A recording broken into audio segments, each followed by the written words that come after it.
इसे नुपीबु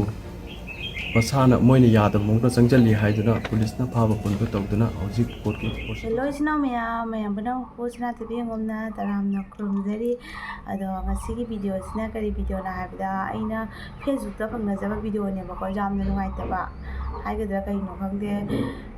sibu sidadi miyoy ba se mong yu bo phangi ai dine ko ngo numita bol lakta bagi keina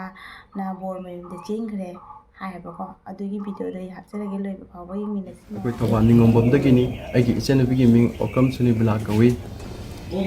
मागा खंगनजबा होंद्राम खाइंगम ललामबुंग पुखरि मपालदगी ममागी ममिंग होंद्राम चावबा मपागी ममिंग होंद्राम दिनेश्वर कवि मखोय अनि चेनबा Chongba अलब ममांग सहीगी April की तांग 13 दा चेनबा चोंगबा तौरबा मतुंग वारुपोत तांग 9 April की तांग 9 2025 ता वारुपोत पुखरे वारुपोत पुरो मतुंग लुहोंग लेपनरबा मतुंग लुहोंग बुसु हौखिबा फेब्रुआरी की तांग 9 दा लुहोंग लेपनकी हाइजिमपोट फेब्रुआरी की तांग 3 अदुगा बोर बाटोना फेब्रुआरी की तांग 3 ता चटपा हाइना पुंगभम डिटेल यामना कुमना लेपनरबा मतुंग लुहोंबगी नुमिसिदा लुहोंब कायरे लुहोंब हाइदोकपा लाक्ट्रे लुहोंब पांथोक्ट्रे अदुदगी इचेनुपिना वारोबुदगी बोरगी mayumda चंगजनदुना लैग्रे बोरगी कांगुना इचेनुपिबु मसाना मोइने यादब मोंग चंगजली हाइदुना पुलिसना फाबा पुनबो तौदुना हौजिक कोर्ट की प्रोसीडिंग चथदुना लैरे मसिदा अइना मयामदा हाइजनिंगिबदी आइगी इचेनुपिना मागे इज्जतपु समाज की मफमदा तेंचिंगनरी हाइदुना ngasi चथजरिबसे मागी पुंसिगी यामना लुबा तांकक अमनि मसिदा मयामना ओंतंग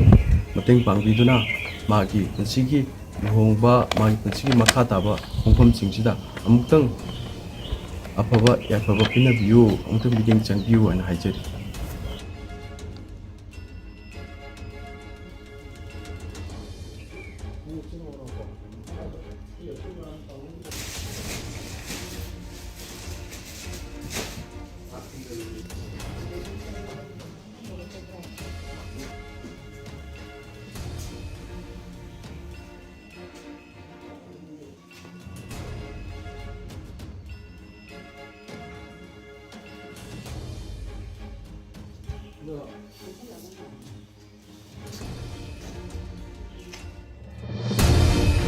नुपीबु करिसु लैतना हंथना खनबदा चेनरिबा लुहोंगदबा बोर लुप्त चंगजरकदबनि हाइना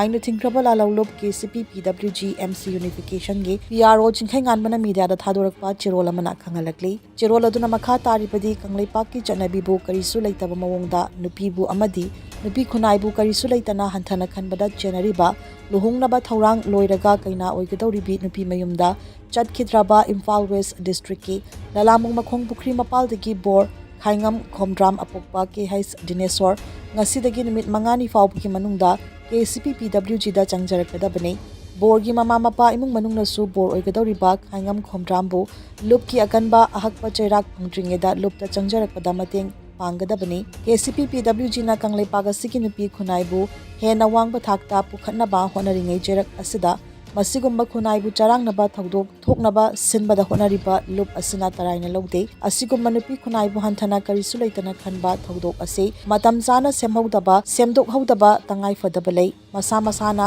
नुंसिनरबा मतुंग हौखिबा कुमजा 2025 गी एप्रिल 18 दा थौबाल डिस्ट्रिक्ट के थौबाल निंगोंबमदगी ओक्रम सुनिबला देवी अपोक्पा ओक्रम नबकेश्वर अमदी इम्फाल वेस्ट डिस्ट्रिक्ट के ललामुंग मखोंग पुखरी मपालदगी खाइंगम खोमड्राम अपोक्पा खाइंगम दिनेश्वर सिंह चेन चोंगबदगी हाइदोकपा चटखे कांगलाइपाके मैतेगी चटनबी अमा ओइना कुमजा असिमकी हौखिबा एप्रिल की तांग 19 दा वारुपोत पुखी मदुगी मतुंग नवेंबर 3 दा अहल लमन सिंह चटनदुना कुमजा 2023 की फेब्रुआरी 3 दा हाइजिंगपोट पुबा फेब्रुआरी 3 तना बोरबाटोम चटपा हाइना यानरगा फेब्रुआरी 9 दना लुहोंगबा निमित लेपनखे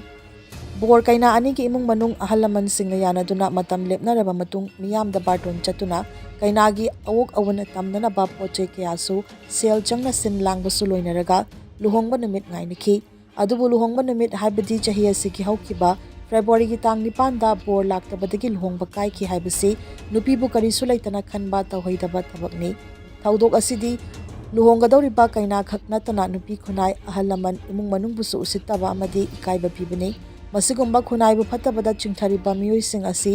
ꯃꯇꯝ ꯆꯥꯔꯤꯉꯩꯗ ꯋꯥꯔꯛꯍꯧꯕ ꯇꯉꯥꯏ ꯐꯗ꯭ꯔꯕꯅꯤ ꯈꯜꯂꯤ꯫ ꯍꯦꯟꯅ ꯅꯨꯡꯉꯥꯏꯇ꯭ꯔꯕꯗꯤ ꯂꯨꯍꯣꯡꯕꯒꯤ ꯕꯣꯔ ꯂꯥꯛꯇꯕꯗꯒꯤ ꯏꯀꯥꯏ ꯐꯤꯔꯨꯛ ꯈꯨꯝꯂꯕꯤ ꯀꯩꯅꯥ ꯑꯗꯨꯅ ꯃꯁꯥꯒꯤ ꯏꯖꯠ ꯀꯟꯖꯅꯕ ꯕꯣꯔꯒꯤ ꯃꯌꯨꯝꯗ ꯆꯪꯁꯤꯟꯗꯨꯅ ꯂꯩꯔꯨꯕꯗ ꯏꯃꯨꯡ ꯃꯅꯨꯡꯅ ꯄꯨꯂꯤꯁ ꯇꯥꯛꯇꯨꯅ ꯐꯥꯍꯜꯂꯒ ꯄꯨꯂꯤꯁ ꯀꯁꯇꯗꯤꯗ ꯊꯝꯈꯤꯕ ꯑꯁꯤꯅꯤ꯫ ꯊꯧꯑꯣꯡ ꯑꯁꯤꯅ ꯇꯥꯛꯂꯤꯕꯗꯤ ꯂꯨꯍꯣꯡꯒꯗꯕ ꯕꯣꯔꯅ ꯀꯩꯅꯥꯒꯤ ꯃꯌꯨꯝꯗ ꯂꯨꯍꯣꯡꯕ ꯆꯠꯈꯤꯗꯕ ꯑꯗꯨ ꯕꯣꯔꯒꯤ ꯏꯃꯨꯡ ꯃꯅꯨꯡꯅ ꯁꯤꯟꯕ ꯈꯨꯖꯤꯜ ꯊꯧꯔꯥꯡꯅꯤ ꯍꯥꯏꯅ KCP PWGꯅ ꯂꯧꯏ꯫ ꯃꯔꯝ ꯑꯗꯨꯅ ꯅꯨꯄꯤ ꯑꯃꯕꯨ ꯅꯨꯄꯤ ꯈꯨꯟꯅꯥꯏꯕꯨ ꯀꯔꯤꯁꯨ ꯂꯩꯇꯅ ꯈꯜꯂꯤꯕ ꯂꯨꯍꯣꯡꯕ ꯆꯠꯈꯤꯗ꯭ꯔꯕ ꯕꯣꯔ ꯑꯣꯏꯒꯗꯧꯔꯤꯕ ꯈꯥꯏꯉꯝ ꯈꯣꯝꯗ꯭ꯔꯥꯝꯅ ꯉꯁꯤꯗꯒꯤ ꯅꯨꯃꯤꯠ 5ꯅꯤꯒꯤ ꯃꯅꯨꯡꯗ ꯂꯨꯞꯇ ꯆꯪꯖꯔꯛꯀꯗꯕꯅꯤ꯫ ꯀꯔꯤꯒꯨꯝꯕ ꯆꯪꯖꯔꯛꯇ꯭ꯔꯕꯗꯤ ꯅꯨꯄꯤ ꯈꯨꯟꯅꯥꯏꯕꯨ ꯀꯔꯦꯝ ꯀꯊꯥꯏꯅꯕꯒꯤ ꯂꯨꯞꯅ ꯄꯤꯔꯛꯄ ꯆꯩꯊꯦꯡ ꯆꯩꯅꯥ ꯅꯁꯥꯅ ꯌꯥꯅ ꯂꯧꯖꯒꯗꯕꯅꯤ ꯍꯥꯏꯔꯛꯂꯤ꯫